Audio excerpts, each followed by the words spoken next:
नमस्कार दोस्तों, आज की अपनी इस वीडियो में हम आप लोगों के लिए कार्तिक पूर्णिमा की बहुत ही सुंदर कथा लेकर आए हैं। कार्तिक में गंगा स्नान और पूर्णिमा के दिन तो खासकर गंगा स्नान का बहुत बड़ा महत्व है। तो चलिए हम कथा शुरू करते हैं।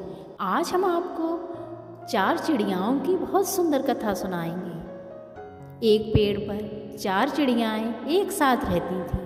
वो चारों बहुत ही पक्की सहेली थी। कार्तिक शुरू होने से पहले एक चिड़िया ने 2 औरतों को बातें करते हुए सुना।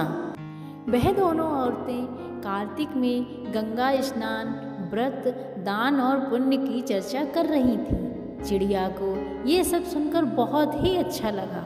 उसने ये सारी बातें अपनी सहेलियों को बताई और अपनी सहेलियों को गंगा स्नान के लिए तैयार कर लिया।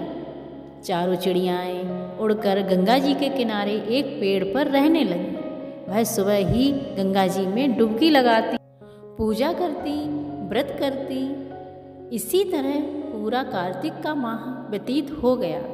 प्रतिपदा के दिन उन्होंने खिचड़ी बनाने का आयोजन किया।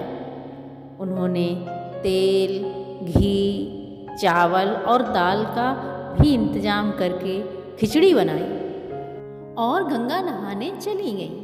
पहली चिड़िया गंगा नहाकर आई।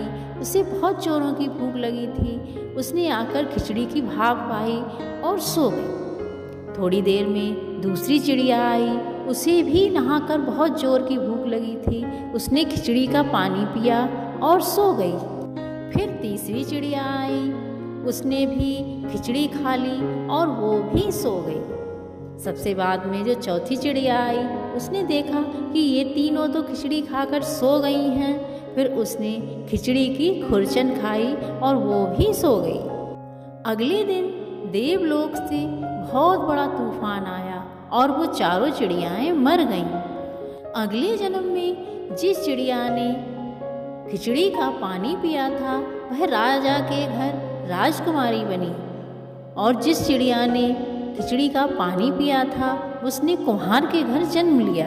जिस चिड़िया ने खिचड़ी खाई थी, उसने ब्राह्मण के घर जन्म लिया।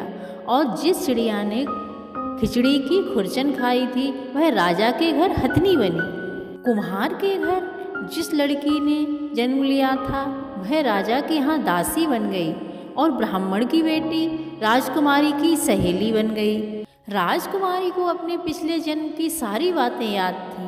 जब राजकुमारी का विवाह हुआ तो उसने राजा से कहा कि मैं अपनी सहेली और दासी को अपने साथ लेकर जाऊंगी। राजा ने कहा ठीक है। राजकुमारी फिर बोली मैं इस हथनी को भी अपने साथ लेकर जाऊंगी। तब राजा ने सैनिकों को आदेश दिया कि जाओ उस हथनी को लेकर आओ। सैनिक हथनी को लेने गए, परंतु वो हथनी उठी ही नहीं। तब राजकुमारी ने हथनी के कान में जाकर अपने पिछले जन्म की सारी बातें बताई। तभी हथनी उठकर खड़ी हो गई। यह सब देखकर राजकुमार जो राजकुमारी को ब्याहने आया था, हैरान हो चुका था। वह राजकुमारी से बोला कि तुमने इसके कान में क्या कहा जो सुनते ही ये तुरंत उठकर खड़ी हो गई, मुझे बताओ। तब राजकुमारी ने राजकुमार को अपने पिछले जन्म की सारी बातें बता दी।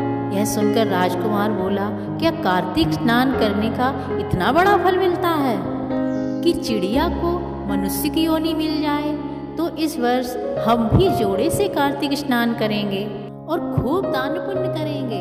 राजकुमार और राजकुमारी ने जोड़े से पूरे कार्तिक माह में गंगा स्नान किया, जिसके फल स्वरूप उन्हें इस जन्म में सारे सुखों की प्राप्ति हुई और अंत में वैकुंठ धाम की प्राप्ति हुई।